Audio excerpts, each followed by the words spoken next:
Vamos lá, olha só. Então a gente vai agora, nessa primeira parte, encontrar a equação da onda. Como é que a gente faz isso? Vamos anotar aqui e vamos...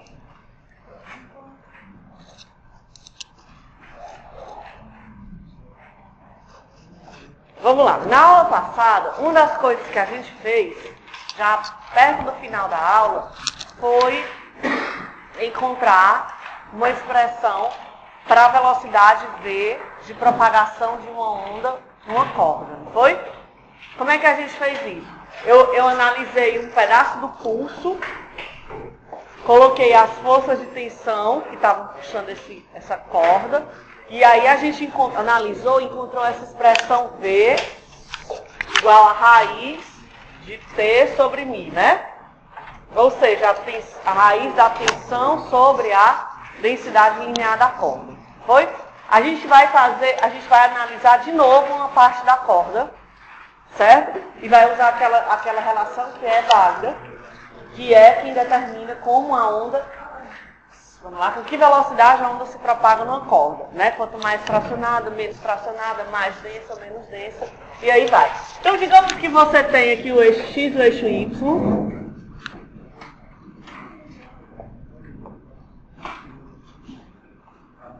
E aí você tem aqui um pedaço da corda. Por exemplo, assim. Certo? Vou fazer o mesmo exemplo que o livro faz. Aqui a onda está passando por essa corda, né? Ora, se a onda está passando pela corda, com certeza ela está tracionada. Porque se ela não estiver tracionada, a onda não aqui, né? Se a tração for nula, a velocidade é nula, ou seja, a onda não anda nessa corda. Ela tem que estar tracionada. Então existe tração em toda a corda, né? No caso aqui, como isso aqui é uma porção da corda que a princípio continuaria para lá, eu teria uma tração nesse sentido. O livro chama F2, vamos chamar assim também, F2 ou T2, enfim. Eu acho que ele chama F2. F2, e aqui eu teria uma força desse tipo F, certo? Essa corda, ela tem um comprimentinho L. E a projeção desse comprimentozinho no eixo X seria dx.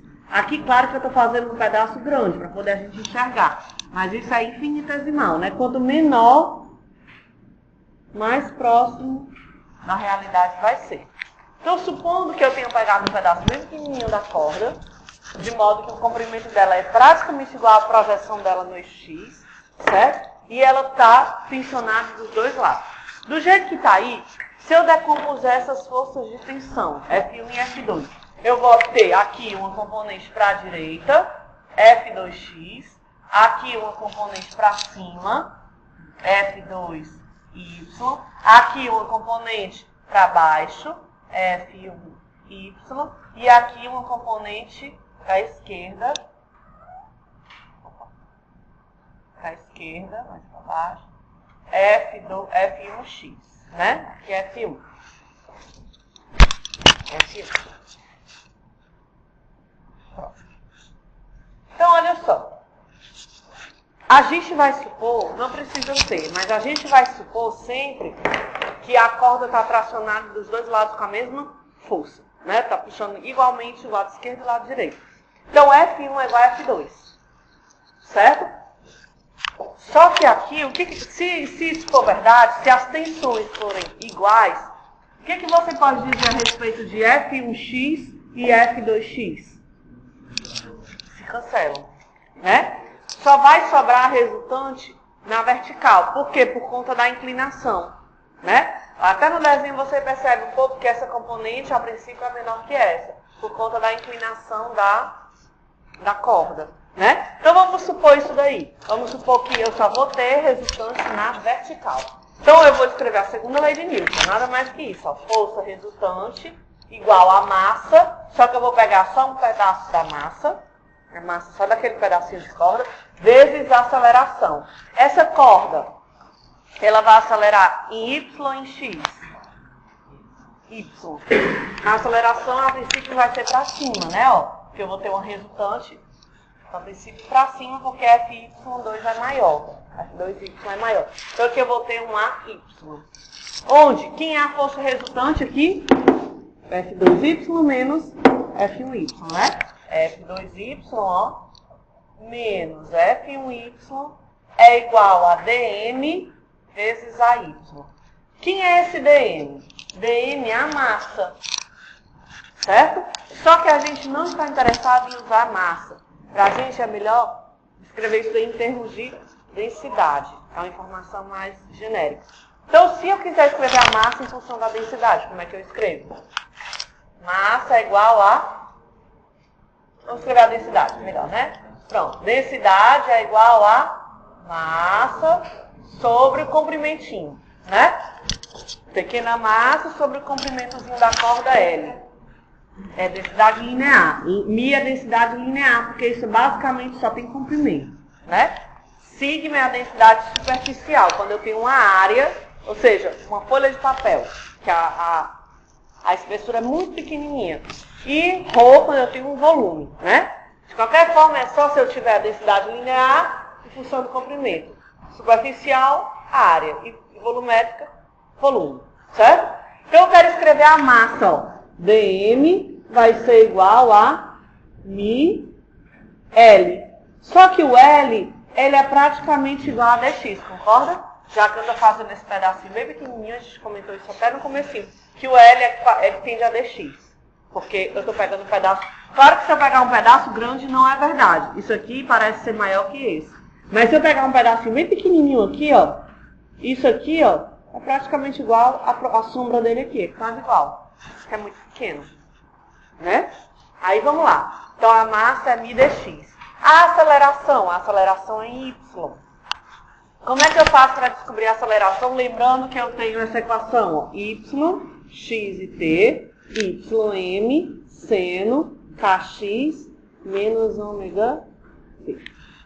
Como é que eu escrevo, então, a aceleração em função da posição? Como é que eu escrevo a aceleração de qualquer coisa se eu tiver só a posição dela? Derivada de y. Se eu derivar y com relação ao tempo, o que eu vou achar? Velocidade. O que eu vou ter que fazer para achar a aceleração? Derivar de novo, né? Ou seja, derivar duas vezes a posição, derivada segunda. Como a posição depende de x e de t, e eu só estou interessada na derivada com relação a qual dessas duas variáveis? Tempo.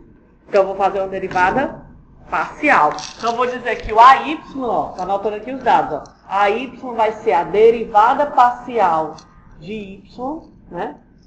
D2y, dt2. Certo? Aí, vamos jogar logo todo mundo aqui dentro. Vai ficar, então, assim, ó. Vamos lá. Vou repetir isso aqui lá, substituindo. F2y menos F1y. F2y menos F1y. Ó, logo, né? Vamos anotar aqui, pronto. F2y menos F1y igual a dm a y. Pronto. Quem é dm? Lá aqui em cima. Mi dx e a y, d2y, dt2. Certo? Aí vamos em frente. Aí quem são esse F1y e F2y? Vou repetir aqui o F2. Vou repetir todas as componentes do F2 aqui do lado maiores para a gente enxergar melhor e discutir sobre isso aí. Aqui é F2, ó. F2, F2x e F2y. Pronto. Você concorda comigo que eu posso escrever que F2 é a raiz de F2x ao quadrado mais F2y ao quadrado? A relação é válida, né? Além disso, o que eu posso dizer? Presta atenção. Aí, o que eu estou fazendo? O meu desenho eu tenho que fazer grande para poder a gente enxergar. Mas você concorda comigo que se eu pegar um pedacinho bem pequenininho da corda, essa força de tensão, ela vai estar praticamente na horizontal? Ou seja, tá aqui, ó, vamos de novo. Aqui é F2x, aqui é F2 e aqui é F2y. Pronto, aqui são as três forças. Certo? Mas se eu pegar um pedacinho muito pequeno, quase paralelo a dx, essa forcinha, ela vai estar, na verdade, com a inclinação muito pequena, praticamente paralela ao eixo x. O que vai acontecer com a componente y? Ela era isso daqui, se eu pegar alguma coisa macroscópica. Mas se eu fizer esse pedacinho quase paralelo ao eixo X, ou seja, a força vai ser muito próxima, né, a direção dela do eixo X, e essa componente aqui praticamente deixa de existir. Ou seja, se a inclinação, vou chamar isso assim, depois eu discuto, se a inclinação da corda for muito pequena, então F2Y vai ser muito menor do que F2X, né? Porque F2X não muda, F2Y fica bem pequenininho. Então, se isso é verdade, isso aqui vai virar o quê? Se F2Y for muito menor que F2X, essa soma aqui é praticamente só a primeira parcela, concorda? Porque eu somar R$1 milhão com R$1, não faz diferença nenhuma, né? Ou seja, muito maior que o outro, não faz diferença. Então, vai ficar só raiz de F2x ao quadrado, ou seja, F2x. Então, F2 vai ser o próprio F2x, que o livro está chamando de tração. Certo? Só que, além disso, eu posso também escrever a inclinação, que eu chamei até aqui, ó, S2. O que é S2? Vai ser a inclinação da força. Ela vai ser muito próxima a zero, mas ela vai tender a zero sem ser zero. Né? Então ela é muito pequena, mas ela não é nula. E a inclinação eu sempre posso escrever ou como a tangente desse ângulo, ou como a derivada de y com relação a x, ou como f2y sobre f2x, é a tangente do ângulo. Né? Então se a inclinação, se S2 é igual a componente y sobre a componente x, multiplica isso aqui em x.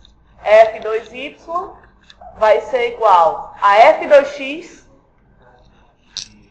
vezes S2. A mesma coisa vale para o lado esquerdo, só que com os dados 1, né? Do lado 1, né? Mesma coisa. Ou seja, F1y é igual a TS1. Certo? Vou substituir, então, todo mundo aqui dentro, ó. Vamos lá, vai ficar assim, ó. F2y é S2T. Ou TS2. Menos F1y TS1. Igual a massa, μ dx, vezes a aceleração, d2y dt2. Isso daqui nada mais é do que a segunda lei de Newton. Né? De uma cara bem diferente da que você vê no colégio, né? Mas é a segunda lei de Newton. A gente não fez nada além de escrever a segunda lei. Certo? Diga lá. Perdeu a luz. Diga. O S2 é a inclinação da força 2. É só uma maneira que o livro... É porque como o livro usou essa letra, a gente vai usar também. Mas, na verdade, é a tangente de θ. Ó, S2 é a tangente de θ, que é a mesma coisa que F2y sobre F2x. É a inclinação. A inclinação é a mesma coisa que a derivada, que é a mesma coisa que a tangente do ângulo, que é a mesma coisa que o coeficiente angular da reta. Pronto, tudo isso aí ele está chamando de S2. Foi só uma nomenclatura que ele usou. É a inclinação. Certo? S2 pro lado 2. S1 pro lado 1. Certo? Quando eu colocar esse T aqui em evidência, ó, vai ficar assim, ó. T, S2 menos S1, igual a μ dx. Vou passar até esse T logo pro lado de cá. Aqui, ó. Pronto, T, μ dx, é d2y dt2. D2y dt2. O que é S2 menos S1? A S2 é a inclinação do lado 2, da força. Né? S1 é a inclinação da força 1 do lado 1. Só que essas inclinações são muito pequenas. Né? Quando eu subtrair S2 de S1, o que eu vou ter? Alguma coisa muito pequena. Né? Ou seja, um infinitésimo de inclinação. Então eu vou trocar isso daqui por um certo ds. Onde ds seria quem? Justamente essa inclinação bem pequenininha. Certo? ds igual a μ sobre t dx, d2y, dt2. Aí, olha pra cá, ó. Vou passar esse dx lá pra baixo. ds, dx, igual a mi sobre t, d2y, dt2. Só que o S é a inclinação.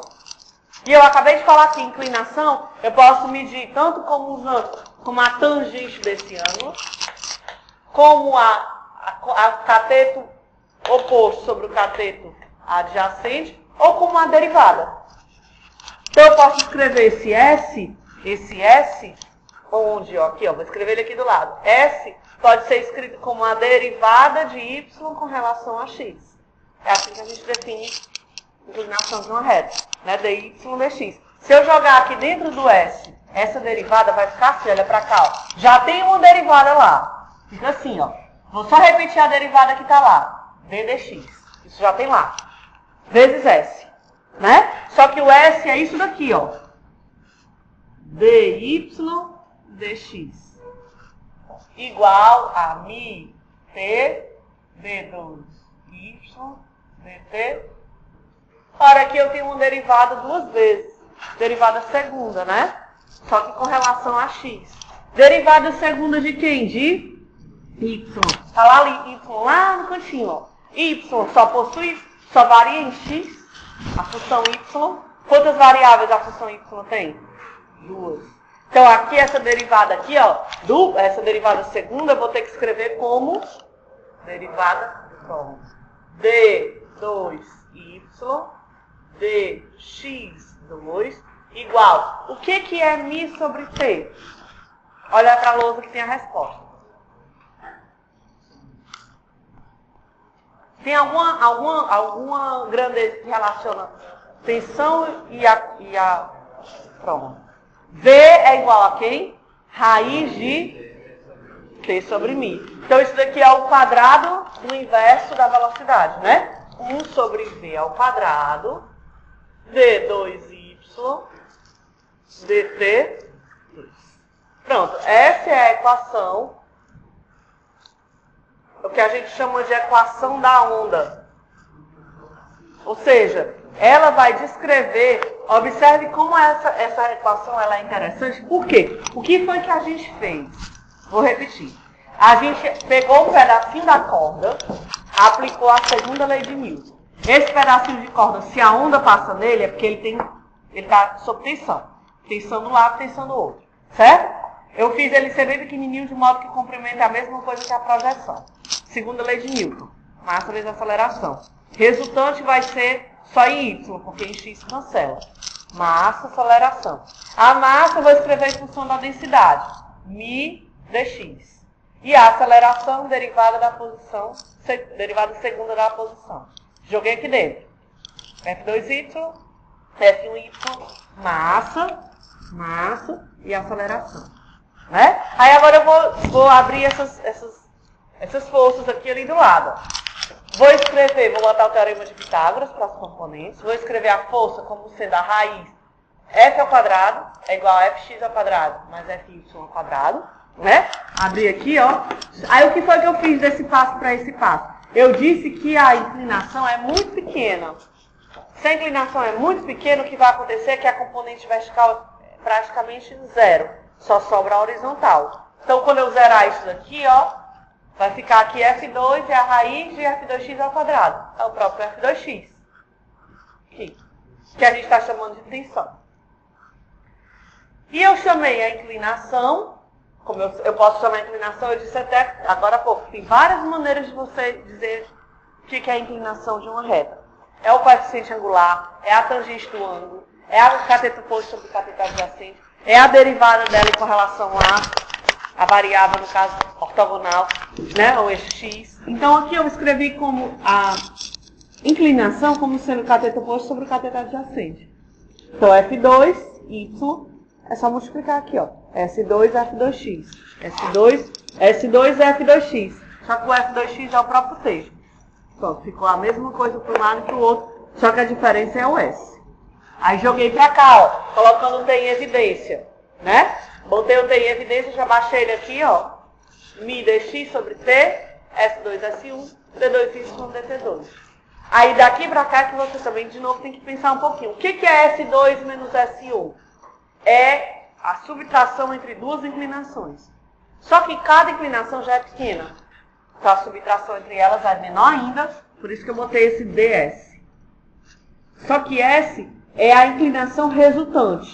E a inclinação, qualquer inclinação, eu posso escrever como dy dx. Foi o que eu fiz, joguei lá dentro.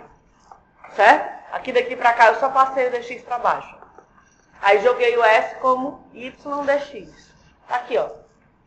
Essa derivada virou parcial daqui para cá. Por quê? Porque y tem duas variáveis e eu só estou preocupada com a variação em x. Certo? Essa equação ela é importante por quê? Porque ela relaciona justamente a onda com a corda. Né? O que foi que a gente fez? Aplicou a segunda lei de Newton para a corda. E o que foi que a gente obteve? A equação da onda, que descreve como é que a onda se propaga. E realmente essa relação a gente já imaginava que existisse, porque, tudo bem, uma coisa é a corda, outra coisa é a onda. A corda tem massa, a onda não tem. A corda tem massa, como eu disse, e a onda não tem. A onda transporta energia, mas não transporta massa. Mas deve haver uma relação entre elas, porque uma se propaga na outra. A onda está se propagando na corda. Né? Então, existe justamente essa equação que a gente encontra. Aplicando as equações, a segunda lei de Newton para a corda, a gente encontra uma expressão para a onda. Então, a gente encontrou aqui a equação da onda, né? Que descreve, olha só, se você é uma relação entre a derivada da posição com relação a x e a derivada segunda da posição com relação ao tempo, né? Já que y é uma função de x e t. O que a gente vai fazer agora daqui para frente, até essas duas, acho que são 2 sessões, ou 3 sessões que faltam para a gente terminar, 2 ou 3, é bem menos matemático, que é falar da interferência entre ondas. Porque até agora, o que a gente fez, né, tanto na aula passada como nessa aula, foi tratar da propagação de uma onda na corda, uma única onda na corda. Mas pode ser que haja mais de uma onda, né? Ou seja, você pode ter o que a gente chama de interferência entre a onda, entre as duas ou mais ondas que se propagam naquele meio. No caso, que a gente está tratando uma corda, né? Então, dependendo de como você produz essas duas ondas, a gente sempre vai trabalhar com 2 ondas, né? Mais que isso não, porque já fica um pouco mais complexo. Mas a matemática não é tão complicada, é simples. Então, dependendo de como você produz essas ondas, você pode ter um tipo de visualização da onda resultante na corda diferente. Então, vamos primeiro tratar o caso de ondas que vão interferir em cima de uma mesma corda, né, se propagar em cima de uma mesma corda, se elas estiverem sendo produzidas na mesma direção. Ou seja, que a gente teria uma interferência do tipo que vai formar uma onda progressiva. Então, vamos lá. Interferência entre ondas. Então, vamos supor a princípio, depois a gente faz um outro caso, mas vamos supor a princípio que eu vou produzir 2 ondas. Digamos que eu tenho uma corda, certo? Lá na extremidade ela está presa e na outra ela está aqui livre para eu mover, certo? Aí eu vou produzir 2 ondas, vou produzir uma onda, um pulso, por exemplo, e depois produzir outro pulso. E aí esses 2 pulsos, dependendo da velocidade que eu imprimir aqui, dependendo das condições que eu der, eles podem se encontrar em algum momento na corda e interferir entre si, formando ou um pulso maior, ou um pulso menor, ou nada, dependendo de como é essa relação entre esses tempos, essa defasagem entre a onda que eu fiz primeiro e a onda que eu fiz depois. Então, digamos que eu vou fazer isso. Digamos que eu tenho aqui a corda, aí eu produzo um pulso nessa corda, e depois de um certo tempo eu produzo outro pulso, e aí, ou até mesmo ao mesmo tempo, e aí eu vejo como é que isso daí interfere, como é que essas ondas vão se interferir. Então eu teria 2 ondas. A primeira onda, eu vou dizer que ela é desse tipo aqui, ó, y1 x e t igual a ym seno de kx menos ômega t. Ela anda para a direita, menos ômega t.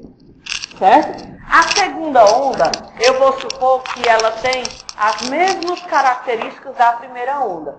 Mesma frequência, mesmo comprimento de onda. A diferença é só que ela vai sair depois. Certo? Se ela vai sair depois dessa primeira, como é que eu tenho que escrever a equação de onda dela? Exatamente. Ela vai ser igual, exceto porque eu vou acrescentar a fase, né? YM seno de kx menos ômega t mais π. Já que ela está defasada com relação à outra, né? Aí vamos em frente, vamos lá. Vamos escrever aí como é que seria a onda resultante. O que você acha, que eu quero saber o que vai resultar disso aí. O que você acha que eu tenho que fazer para achar a onda resultante Y'? Alguém tem alguma ideia? Eu tenho a onda 1 e a onda 2. E quero achar a onda resultante entre essas duas ondas. Exatamente. Mas eu quero encontrar, antes de ver isso daí, se é construtivo ou destrutivo, eu quero encontrar a cara que essa terceira onda vai ter. No caso, a onda resultante. O que eu faço, matematicamente falando, para achar essa resultante? Pronto, é a primeira ideia que a gente tem, já que eu vou ter interação entre duas ondas. Então, o resultado vai ser justamente a contribuição de cada uma delas. Então, eu vou somar Y1 com Y2. Ó. Y1 mais Y2. Certo? Aí, vamos lá, vamos fazer essa soma. Vai ficar assim, ó. Y' é a resultante. X e T vai ser igual. Y1 é YM seno de kx menos ômega t. E o outro, a outra onda, YM seno de kx menos ômega t mais YM é igual para as duas. As duas ondas têm a mesma amplitude. Certo? Qual vai ser a diferença? Só a fase. Então, se eu colocar esse YM em evidência, eu vou ter seno de A mais seno de B, concorda? Seno de A mais seno de B. Aí você vai lá no apêndice do livro consultar quem é seno de A mais seno de B, né? Seno de A mais seno de B, aqui tem, ó. Seno de A mais seno alfa mais seno beta é 2 vezes seno de 1 meio de alfa mais beta, cosseno de 1 meio de alfa menos beta. Então, vamos fazer isso. Vai ficar assim, ó. Vamos lá. Y' xt. Vou colocar o YM em evidência. Aí vai ficar seno de A mais seno de B é 2 vezes seno de 1 meio da soma.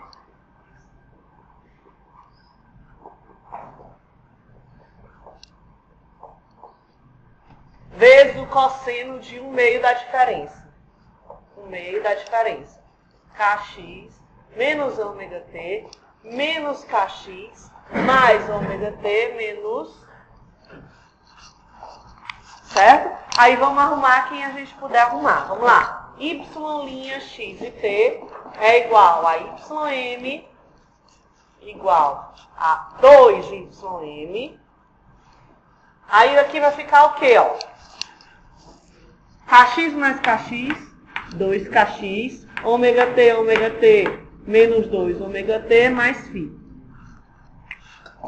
Seno de Kx menos ômega t mais φ sobre 2. É isso? E aqui, Kx menos Kx, ômega t menos ômega t, sobra só cosseno de menos φ sobre 2. Cosseno de menos φ sobre 2. Cosseno de menos alfa é igual a quê? 2YM. Cosseno de menos alfa é o cosseno de alfa. Vezes o seno de Kx menos ômega t mais φ sobre 2. Vamos analisar essa equação aqui, vamos lá. Isso aqui é a onda que a gente enxerga. Que a gente só enxerga resultantes. Né? A gente não consegue ver o individual, a gente só vê o resultado geral. Então essa é a onda resultante. Que características especiais ela tem? Bora lá, vamos analisar. Essa onda continua tendo o mesmo comprimento de onda que as ondas originais tinham. Ó. A onda original 1 tinha um comprimento de onda lambda. Né? Aqui é 2π sobre lambda. Aqui, mesmo comprimento de onda. E aqui, mesmo comprimento de onda. A frequência angular, ômega, então, período T. Ômega, período T. Ômega, período T. Quais são outra característica, antes de falar da diferença? Outra semelhança. Essa onda aqui, a onda 1 caminha para a direita ou para a esquerda?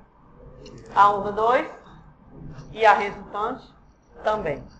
Né? Ou seja, a onda tinha que ser, né? Se você tem duas ondas que vão para a direita, o resultado delas tem que caminhar também para a direita. Né? As duas grandes diferenças, quais são? A fase, ela tem a defasagem igual a metade da defasagem que existia entre as duas ondas originais, e a amplitude. Quem é a amplitude dessa onda resultante? Ó, a amplitude é tudo que estiver na frente da parte oscilatória, da parte temporal, da parte que varia no tempo. Né? No caso, então, a amplitude é tudo isso daqui, ó.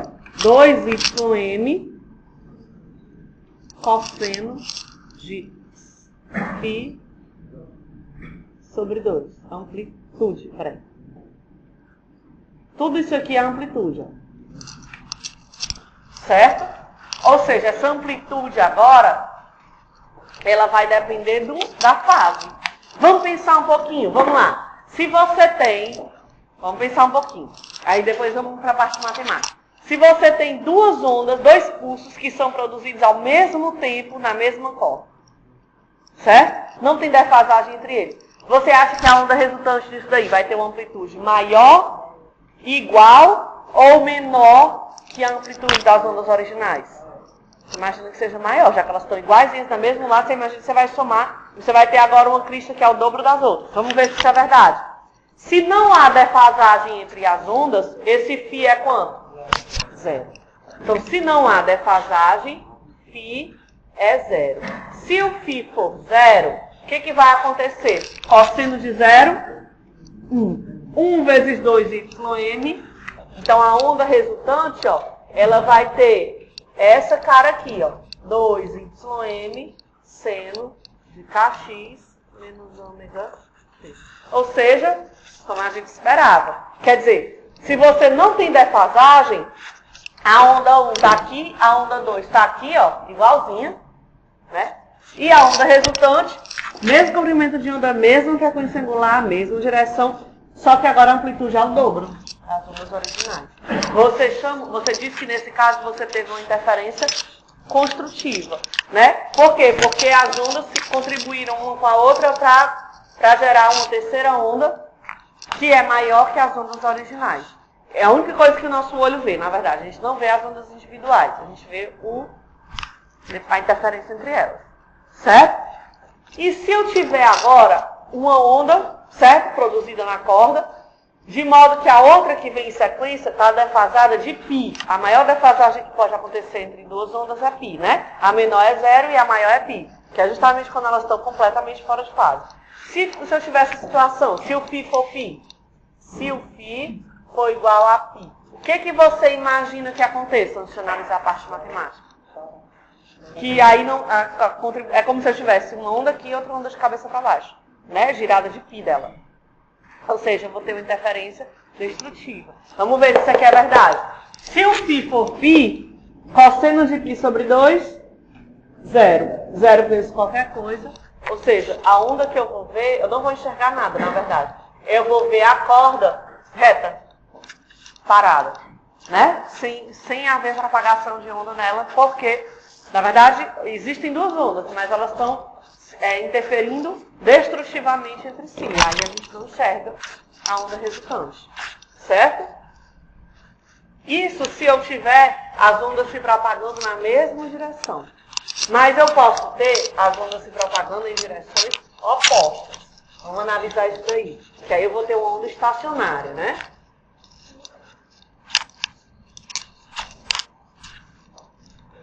Vamos lá. Vou encher aqui depois vocês copiam. Se eu tiver agora, digamos agora a mesma corda de novo, só que tem uma pessoa segurando na extremidade, a gente vai fazer isso daqui a pouco com essa molinha, e outra pessoa segurando na outra. E aí elas começam a agitar de forma harmônica, certo? O que vai acontecer? Uma onda se propaga nessa direção e a outra nessa direção. Como é que vai ser o resultado dessa interação? Então agora eu vou ter a onda 1, digamos que a onda 1 vai andar para a direita. Y, x e t, ym, seno de kx menos ômega t. A outra onda, só para facilitar a nossa vida, e o livro também faz isso, vamos dizer que ela saiu na mesma hora, não tem defasagem. A diferença entre elas vai ser só o sentido. Então a outra onda, como é que eu escrevo se a diferença é só o sentido? Mesma amplitude, mesmo comprimento de onda, mesma frequência, só muda a direção, o sentido. Mais. Certo? Então quem vai ser a onda resultante? Vamos somar. Y' vai ser a soma, ó. Y' vai ser Y1 mais Y2. Vamos lá. Opa. Mais Y2x e t. Então vai ficar assim, ó. Y', xt, presta atenção, ó. Vai ser a soma. Vou logo colocar o Ym em evidência, certo? Fica assim, ó. Ym, aí vai ser seno de kx menos ômega t mais seno de kx mais ômega. De novo, seno de A mais seno de B, né? Mesma coisa, a gente até já fez isso daí. Então vamos lá, vai ficar assim, ó. Y' xt igual a Ym. Aí, ó, seno de A mais seno de B é 2 vezes seno de 1/2 da soma, cosseno de 1/2 da diferença. Vou logo pôr os dois aqui para fora. 2Ym, seno de 1/2 da soma, kx menos ômega t mais kx mais ômega t, cosseno de 1/2 da diferença. 1/2 da diferença. Kx menos ômega t menos kx menos ômega, né? Aí vamos lá. Vamos ver como é que fica aí. Y' xt vai ficar assim, ó. 2Ym. Vamos lá. Aqui, ó. Kx mais kx, 2kx. Aqui vai embora, né? 2kx sobre 2, seno de kx, vezes cosseno. Aqui, ó. Kx com kx vai embora. Sobra menos 2 ômega t sobre 2, menos ômega t, cosseno de menos ômega t, cosseno de ômega. Vamos analisar essa equação agora. Vamos lá, vamos comparar essa com a que a gente achou para as ondas se propagando na mesma direção. Vamos lá, vamos brincar de jogo dos 7 erros aí. Qual é a diferença entre essas duas resultantes? Basicamente. Vamos lá. Primeiro, o que é a amplitude aqui?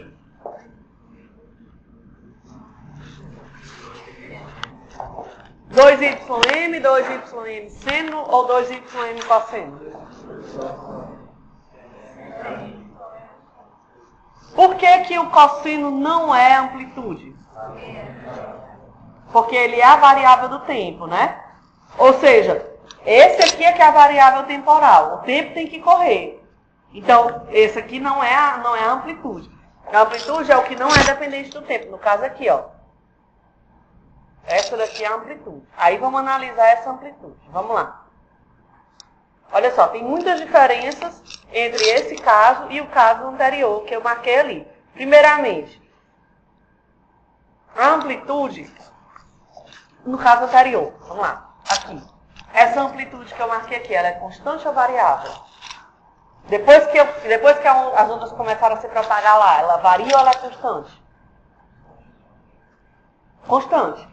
2 é constante, Ym é a amplitude constante, e o φ é a defasagem, que é no início do problema que você já sabe que defasagem é essa. E ela não vai mudar ao longo da propagação, então é constante.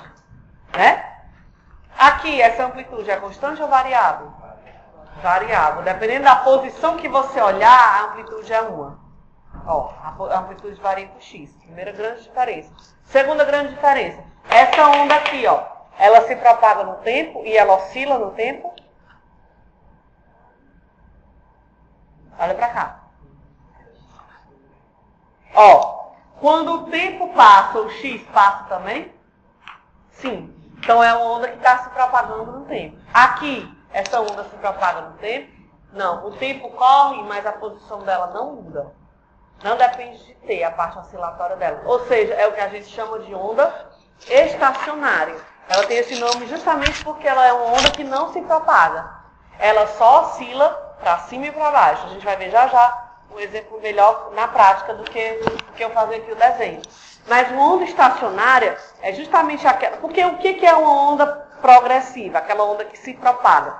Você vê, ela está aqui, ó. Digamos que ela está aqui, ó.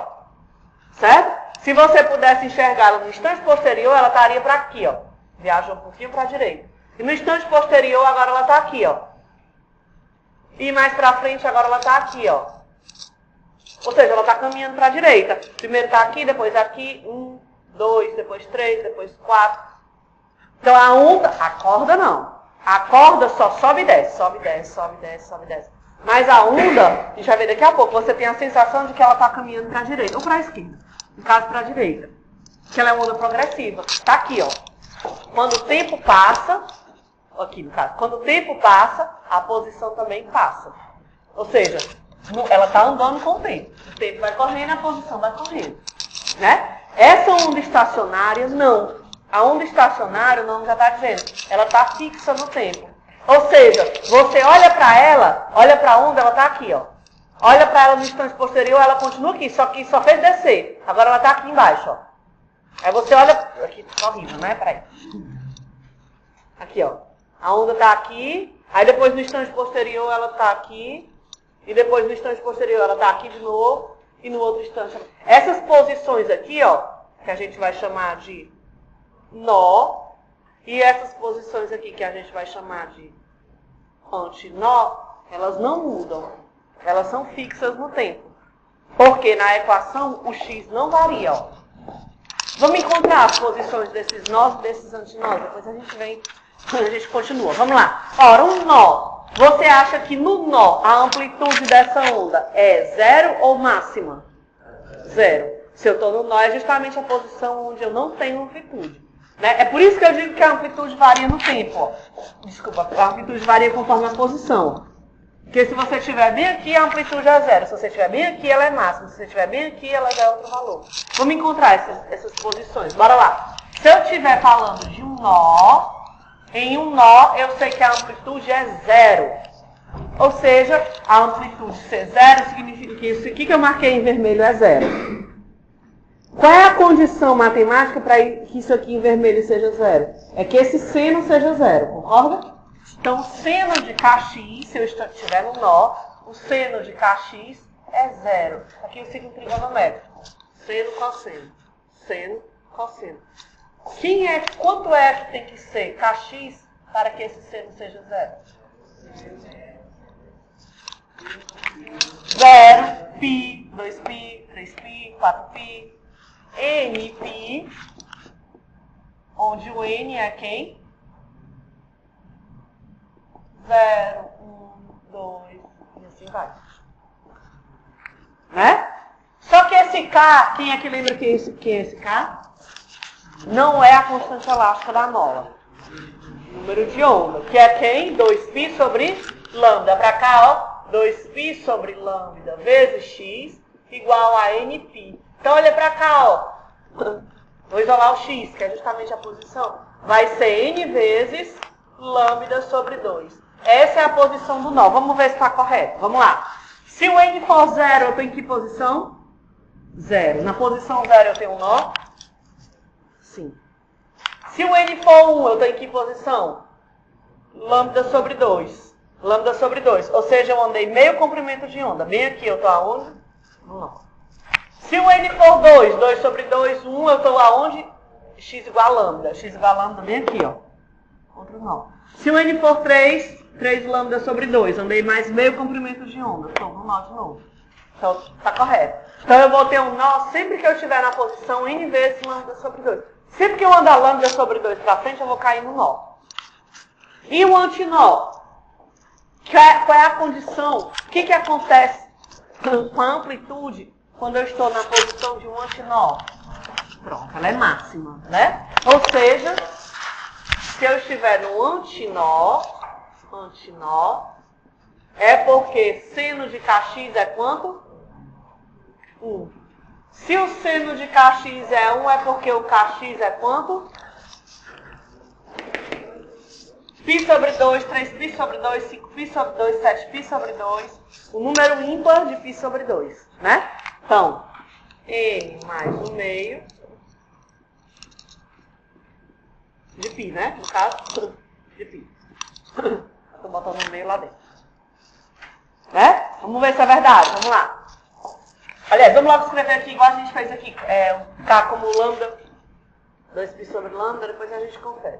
X igual a n mais meio, π. Aí o π aqui, ó, π fica só x igual a n mais 1 meio, lambda sobre 2. Vamos ver se bateu. Vamos lá. Olha só. Isso aqui, teoricamente, essa é a posição do nó e essa do antinó, né? Vamos lá. Se o n for 0, eu vou estar na posição qual? Lambda sobre 4. Daqui pra cá é um lambda todinho. Daqui pra cá é meio, lambda sobre 4 é bem aqui, ó. Antinó. Se o n for 1, 1 mais 1 meio, 3 meios. 3 meios vezes 1 meio, 3 quartos. 3 quartos de lambda. Então aqui é 1 quarto, aqui é 1 meio, aqui é 3 quartos. Outro nó. Ou antinó. Desculpa. Antinó pra cima ou antinó pra baixo, tanto faz. Né? Se o n for 2, 2 mais 1 meio, 5 meios vezes meio, 5 quartos, 5 quartos. Então aqui, ó. Certo? Então, realmente, eu vou ter os nós e os antinós naquelas posições que a gente determinou. Falta a gente falar sobre um caso bem específico de onda estacionária, que é quando você tem uma corda presa pelas duas extremidades. Porque no caso que a gente produziu aqui duas ondas estacionárias, a gente disse o quê? Que a gente tinha uma pessoa segurando a corda de um lado, outra pessoa segurando a corda do outro, aí ao mesmo tempo as duas deram um peteleco na corda, e aí, se ficar sendo feito de forma harmônica, você vai ter a onda estacionária lá.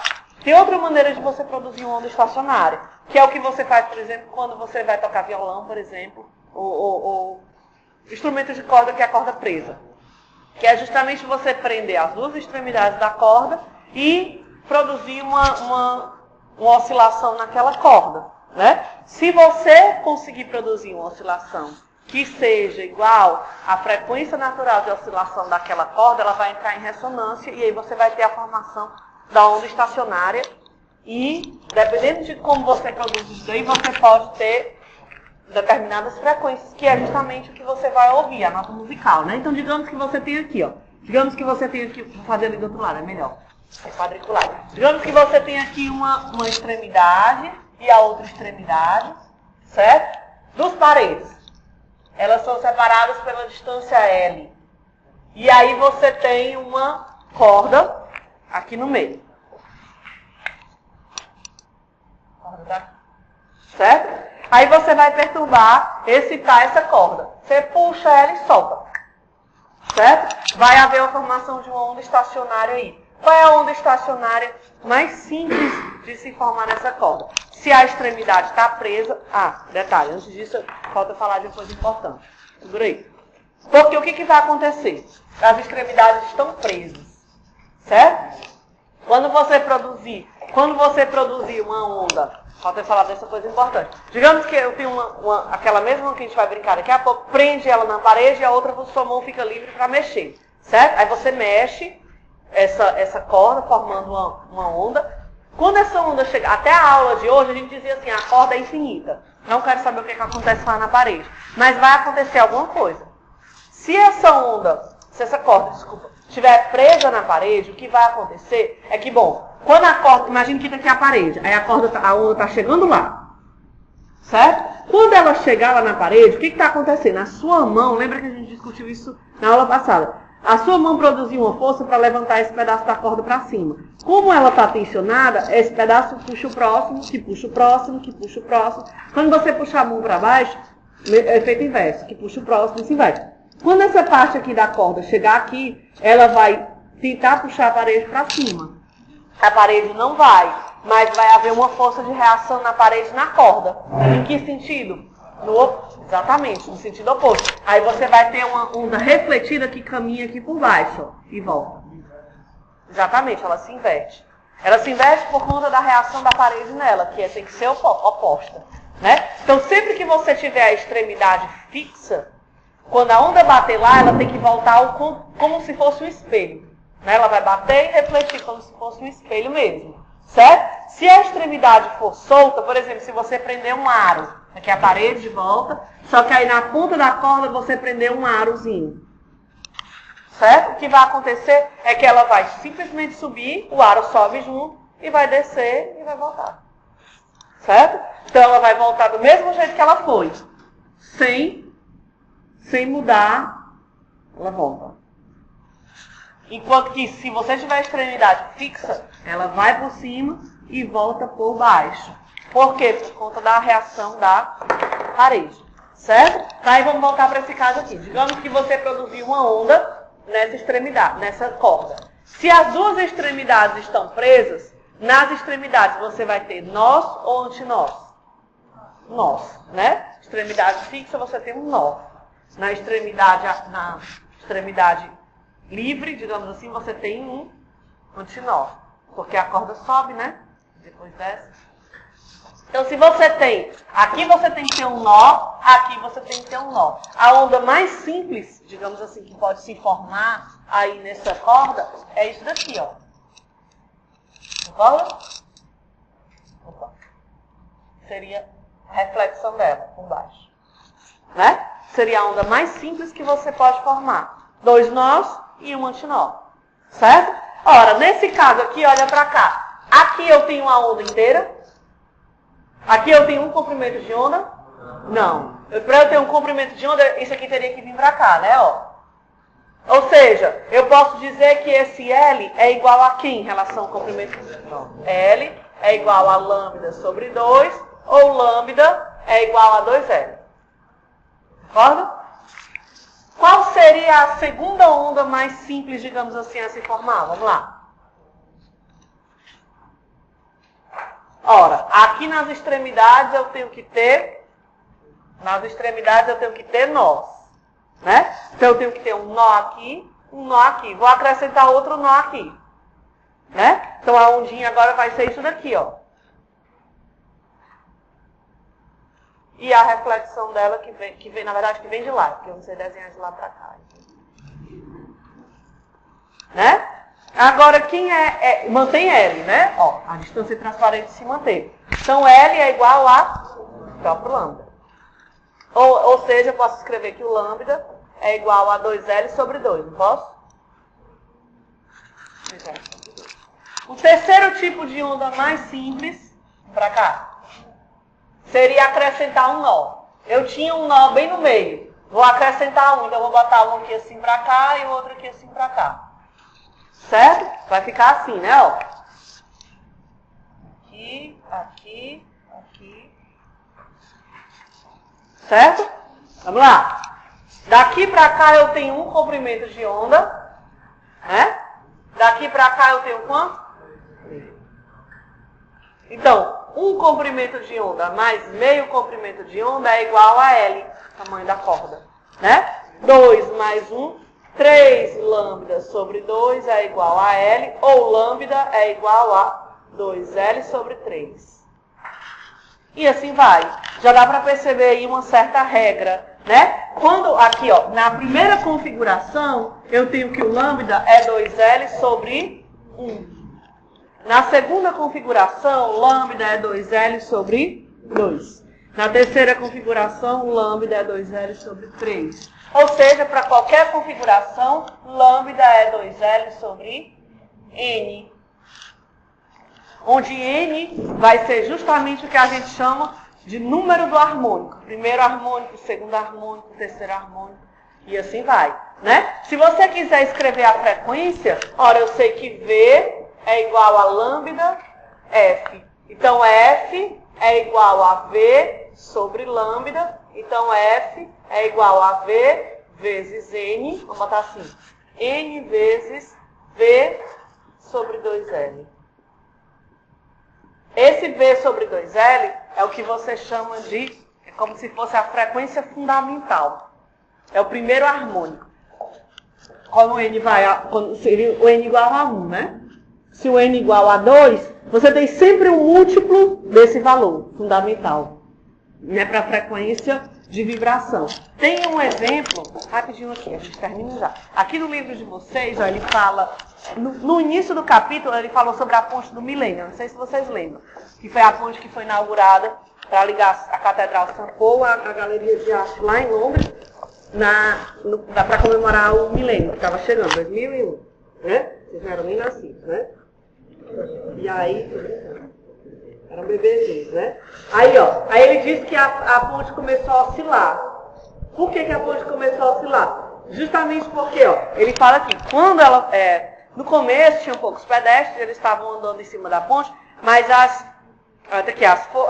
produziam forças verticais, mas eram poucos pedestres, então isso aí não tinha tanta importância. Quando o número de pedestres ultrapassou um certo valor crítico, as oscilações aumentaram e se tornou muito difícil caminhar em cima da ponte.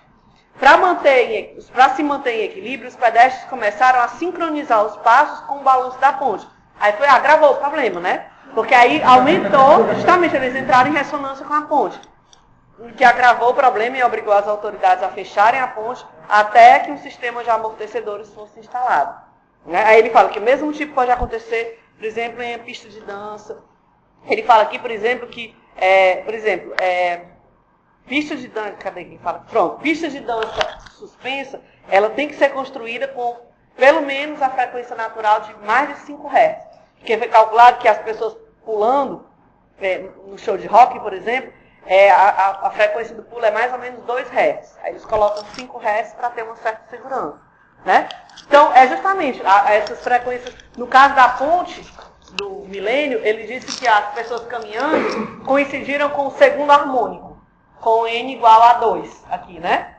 Esse V dependeria do material, das características da ponte, e o L o comprimento da ponte, né? Aí tudo isso você pode mexer na engenharia da ponte de modo a não ter esse tipo de problema, digamos assim.